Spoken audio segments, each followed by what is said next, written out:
Quando surge família Palmeiras, sejam todos bem-vindos a mais um vídeo aqui no Residência dos Porcos. Palmeiras conseguiu uma excelente vitória em cima do Sport fora de casa, lá no Recife. 3 pontos garantido. Um jogo difícil, o Palmeiras ainda não tá jogando bem.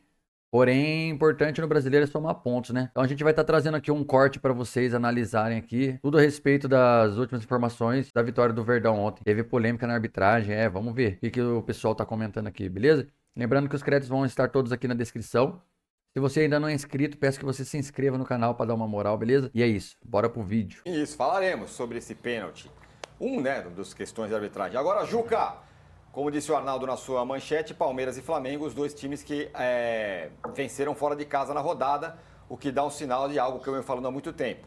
Palmeiras e Flamengo dominam e dominarão para mim por muito tempo o futebol brasileiro, mas claro, ainda é muito cedo. E aí? Bom dia, boa tarde, boa noite. Gosto que você comece o programa por aqueles que estão alijados da presença no estúdio. Job rotation. Exatamente, no job rotation. Chamo a atenção para o fato de que só houve 3 empates, diferentemente da rodada primeira, quando tivemos 5 empates. Não considero que o Palmeiras tenha vencido no Recife.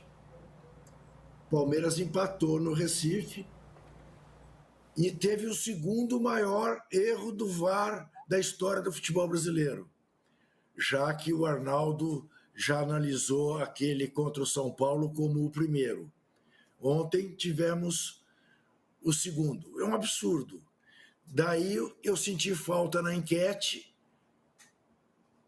de erros de arbitragem, que na segunda rodada acabaram por, de certa maneira, carimbar o que foi a rodada.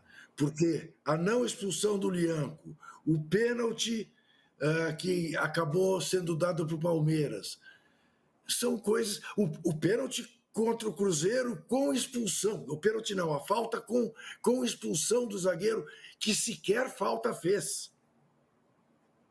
Matou o que aparentava ser o melhor jogo da rodada, Inter e Cruzeiro, no Beira-Rio. Depois o Inter, claro, matou a pau, fez 3-0, poderia ter feito mais, não fosse o Cássio. Então, eu acho que, de novo, estamos diante dessa verdadeira catástrofe, que é a arbitragem no futebol brasileiro. E a CBF fica preocupada em jogador que sobe na bola. Eu sou contra.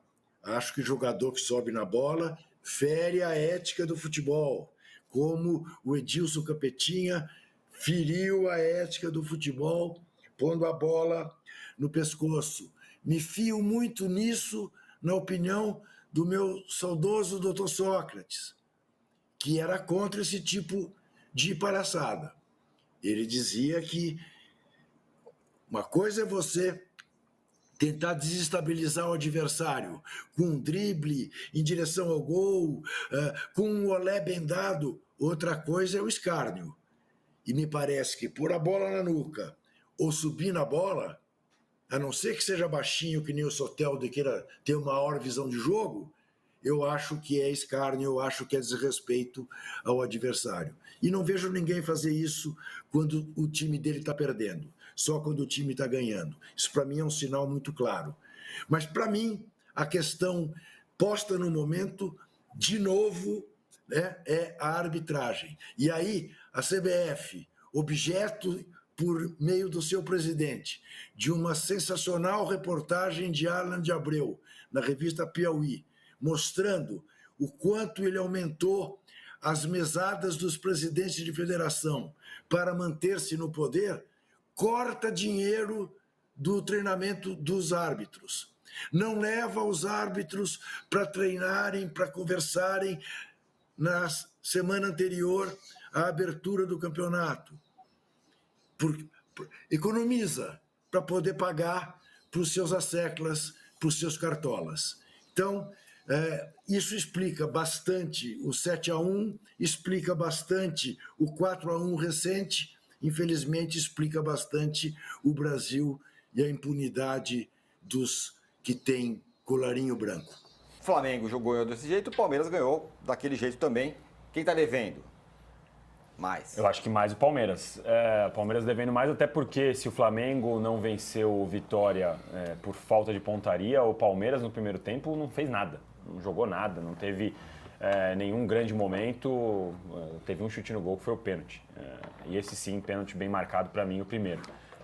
Então o Palmeiras está devendo, porque o Palmeiras não joga bem, mesmo com o time misto, né, que ele resolveu poupar alguns jogadores, muito de olho na sequência que vem, né, porque tem Cerro, depois tem Corinthians, depois tem Inter, depois tem Fortaleza, depois tem Bolívar na altitude. Em algum momento ele ia ter que poupar, escolheu esse jogo para poupar. E aí o Palmeiras não jogou nada no primeiro tempo, ficou devendo bastante. No segundo tempo ele colocou alguns dos titulares, aí o Palmeiras melhorou um pouquinho. O Palmeiras sofreu um gol ainda no primeiro tempo absolutamente besta, uma bola completamente dominada. O Everton provavelmente já tinha falado para o Mikael que não tinha ninguém atrás dele, ele põe o pé na bola, vai para o escanteio, e aí na cobrança de escanteio, que a gente está vendo aí agora, inacreditável que o jogador do Sport, o Barleta, consiga entrar dessa maneira, sem nenhuma marcação na sobra, sem ninguém avisar que ia estar entrando ali, e a bola passa no meio de todo mundo, inclusive do Everton. Não que tenha sido uma falha, mas o Everton, de novo, já fez defesas mais difíceis do que essa. A gente pode ver aí, da entrada da área. Tudo bem, tinha muita gente na frente dele, mas acho que o Everton já fez defesas mais difíceis. Não que ele seja o principal culpado, tá? É o último culpado aí nesse lance. Então o Palmeiras não mostrou a segurança defensiva. A verdade é que o primeiro tempo foi ruim em geral. E aí no segundo tempo, melhorou um pouquinho também, nada absurdamente, nada, mas melhorou um pouquinho. E aí teve o pênalti, o fatídico pênalti, que não foi pênalti. Teve sim o toque no pé do Veiga, mas depois o Veiga se arrasta, ele chuta o chão. Não é nada o suficiente para ter sido pênalti. E o Palmeiras consegue fazer o 2-1. Aliás, é uma notícia, né? O Palmeiras teve 3 pênaltis consecutivos marcados, que é uma notícia para o palmeirense. Aqui não estou entrando na questão se foi ou não, mas o Palmeiras é mestre em perder pênaltis e fez. Mas não foi absolutamente nada.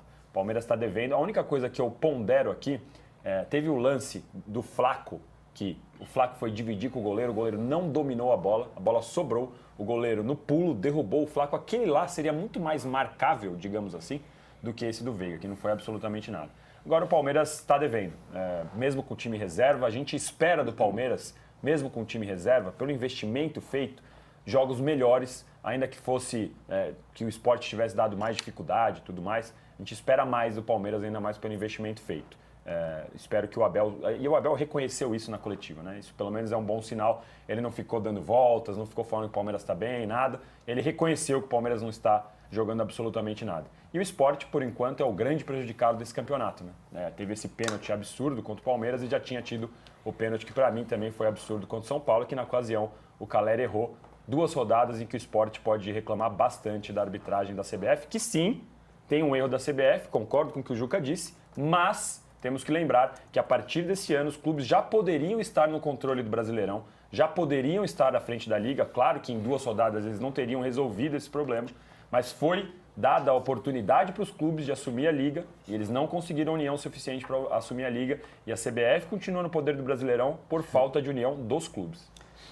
O Yuri Romão, presidente do Sport, estará no De Primeira hoje com o PVC, com a turma toda lá, para falar sobre as questões envolvendo o esporte. Está mutado, Juca. Fala, Juca, fala.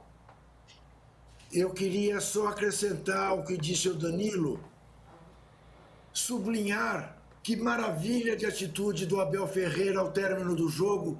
Ele fez questão de cumprimentar o assoprador de apito, o levantador de bandeirinha 1, o levantador de bandeirinha 2, o quarto assoprador de apito. Ele estava felicíssimo com a arbitragem, foi uma beleza. Tem que lembrar sempre, porque a gente está falando muito da CBF, evidentemente ela merece as críticas, mas é sempre bom lembrar que o árbitro de futebol é profissional, sim. Eles recebem dinheiro para fazer o trabalho. Bastante. Eles podem não ter identificação exclusiva, eventualmente, podem não ter as condições mais adequadas para trabalhar, comparando com os da Premier League, por exemplo, ok, mas eles são remunerados. Quem é remunerado para fazer um trabalho é um profissional. Se você tem outra atividade profissional, é outra história. Mas você é um profissional. Sim. Né? E muitos deles só vivem da arbitragem. Claro. O cara apita hoje, no caso, o cara apitou ontem no Recife, amanhã apita lá em, sei lá, no jogo do Carabobo pela Libertadores, amanhã ele está apitando no jogo da Sul-Americana, depois ele apita um jogo no Rio Grande do Sul. Como é que ele pode trabalhar? Pode ter um negócio dele e tal, que toca paralelamente, mas essas pessoas são pagas, eles recebem dinheiro, então são profissionais. Né? E o gol do Sport, para mim, é gol de time mal treinado, no caso, o time que toma o gol. Quando tem um erro de posicionamento, que o jogador chapa essa bola livre ali, quer dizer, os jogadores não estão sabendo o que fazer. Isso também é erro da comissão técnica. Não é só dos jogadores, não. Isso é time mal treinado. Quando um time é bem treinado, nunca o jogador entra livre para finalizar aquela bola daquela maneira. Parecia aquele treino de finalização sem marcação, né? Sim. Que alguém cruza e o cara fica treinando a remate. Só um ponto, Diga lá. eu concordo só que a arbitragem ganha dinheiro bastante, eu só acho que ela não é treinada o suficiente. Então ela é profissional no aspecto de receber o salário, de ter o dinheiro, e é um baita de um salário. Apita domingo, sábado, apita terça, apita quarta, mas eles não são treinados o suficiente, não têm o treinamento dado que deveria ser dado para a importância que eles têm no jogo. Mas para marcar esse pênalti não tem que ser treinado. Não, nada. Dizer, Eu não marcaria esse entender pênalti, de não futebol. sem treinar, assim. Que ele não tem a ver Não é com esse o ponto. Aí não tem a ver com o treinamento. Não, a gente não está indo no principal da questão, eu acho. Quando a gente generaliza a arbitragem, a gente não mergulha no momento da arbitragem do futebol brasileiro. Não sei se todos sabem, quem está assistindo a gente, que o comando da arbitragem foi trocado do ano passado para cá. Pô. E piorou. E seria pior. O Juca falou, e com propriedade da matéria da Piauí, que cita o descaso do Edinaldo com as propostas do CNM de investimento na melhoria da arbitragem.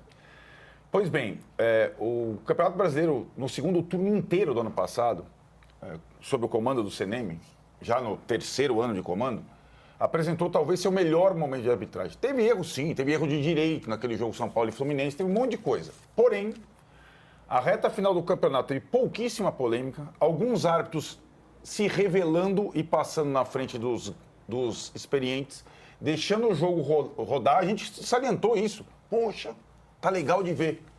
E o Edinaldo, bonitão, chega lá e troca no melhor momento da arbitragem com o CNM, além de não dar grana para o investimento, troca pelo o nome do chefe de arbitragem atual. A gente tem que dar, porque esses caras eles tomam café na padaria tranquilos, né? O chefe de arbitragem é o Rodrigo Martins Sintra. Quem é esse cara? Rodrigo Martins Sintra. É um cara que foi árbitro do quadro da Federação Paulista, assim como o CNM, e era um dos piores árbitros do quadro. Surgiu jovem, prepotente, interventor, então não pode dar certo a arbitragem sob o comando do Rodrigo Martins Sintra. E ele está mudando todos os critérios. É uma bagunça o que a gente vê. Né? O ano passado terminou pouco intervenção do VAR, autonomia para os árbitros, deixa o jogo andar. Menos tolerância com cera, com jogada simulada. A gente viu tudo isso melhorar no final do ano passado. A gente não falava de arbitragem na reta final do Brasileiro, cara, que foi Palmeiras e Botafogo cabeça a cabeça. E agora o Edinaldo fez o favor de trocar o comando da arbitragem. Então tem nome, sobrenome. E árbitro de futebol não é tudo a mesma coisa. Quando você vai para a escala com o Bruno Arleu, você sabe que pode dar problema. Ele é péssimo. Quando você vai para a escala com o Ramon Abate Abel do jogo do São Paulo, você sabe que ele é caseiro. Então, assim, e também o critério de escala de arbitragem no final do ano passado tinha melhorado demais. O Ramon Abate Abel do São Paulo era o árbitro de Atlético e São Paulo. Copa do Brasil. Copa do Brasil, a NMRV, ele não expulsa um jogador Atlético também. Provavelmente ele não seria escalado nesse jogo de novo, entre esses dois times, em Belo Horizonte de novo. Então, assim, não é o ideal, não são profissionais, não são tão bem treinados, não ganham tão bem.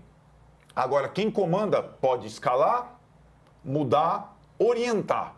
E a mudança no comando da arbitragem foi um desastre, já é um desastre. Né? A segunda rodada do campeonato, então, tem que sempre responsabilizar quem comanda. É o Rodrigo Martins Sintra. Começou com o pé esquerdo. Assim, embora eu seja canhoto, eu acho absurdo isso, que os melhores jogadores todos, não sei se árbitro bom é canhoto. O Klaus é canhoto. Né? É verdade. Eu acho que começa muito mal num negócio que estava funcionando, meu Deus do céu. Os caras mudam, o negócio estava funcionando. Sabe o que alivia, Tironi? Porque no meio de semana, a partir da terça-feira, tem jogo da Conmebol, que a arbitragem é ruim, mas ela não interfere tanto no jogo como a gente está vendo agora. né, na questão do Campeonato Brasileiro. E é isso. Em relação especificamente à questão do Palmeiras, é o que o Danilo falou. Nos últimos jogos, no Paulista e no Brasileiro, o Palmeiras foi beneficiado, simplesmente, né, por erros de arbitragem, por escalas mal feitas, tanto no Paulista quanto no Brasileiro.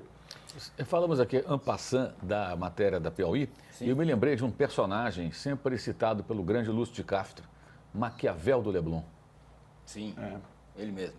A CBF do Edinaldo já tem o segundo, terceiro comando de arbitragem, segundo, terceiro comando de seleção, segundo, terceiro diretor de marketing. Ninguém fica para trabalhar com o Edinaldo. O que será? Quem será que é o problema da CBF? Pois é. Pois é. Muito bem, a gente já voltou aqui, né, sobre o que a gente acha. Vamos colocar, então, vamos dar para a gente então colocar. tá. Estamos em tempo? Temos 1 minuto e 30. Até o Marcos, goleiro, reclamou do pênalti. Vamos Pois ouvir. é. Dá para pôr? O Marcos é sincerão, né? Sincerão. Ele não gosta de ganhar beneficiado. Fala, amigos.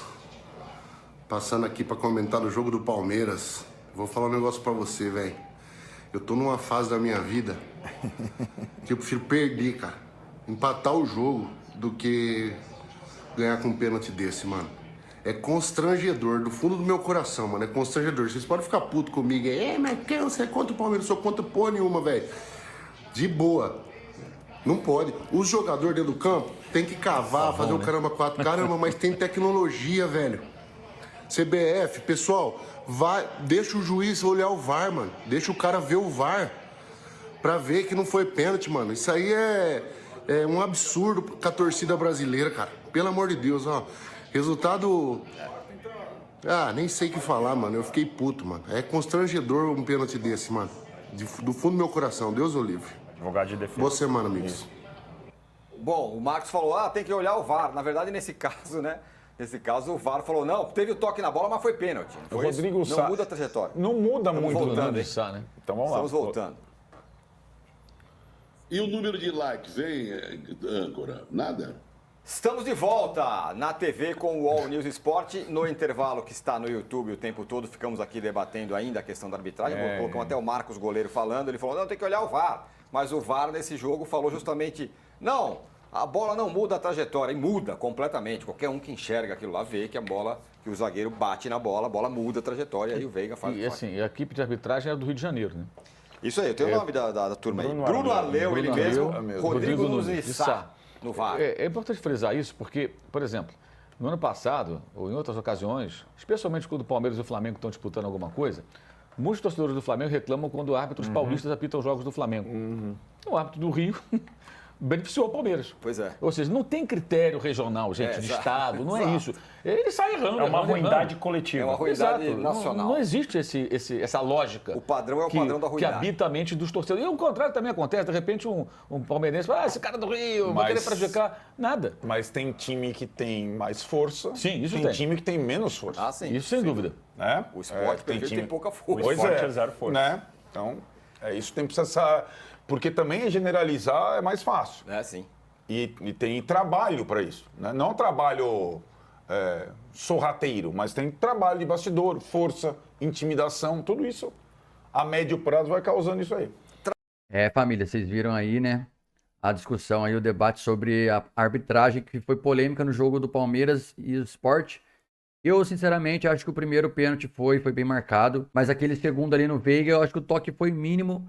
Não consigo ver um toque faltoso. Mas também tem um detalhe, eu acho que aquela bola lá do Flaco, que o Flaco foi derrubado pelo goleiro, ali sim também foi um pênalti que não foi marcado. Então, no caso, ficaria elas por elas, né, mano? Um pênalti não marcado, um pênalti mal marcado.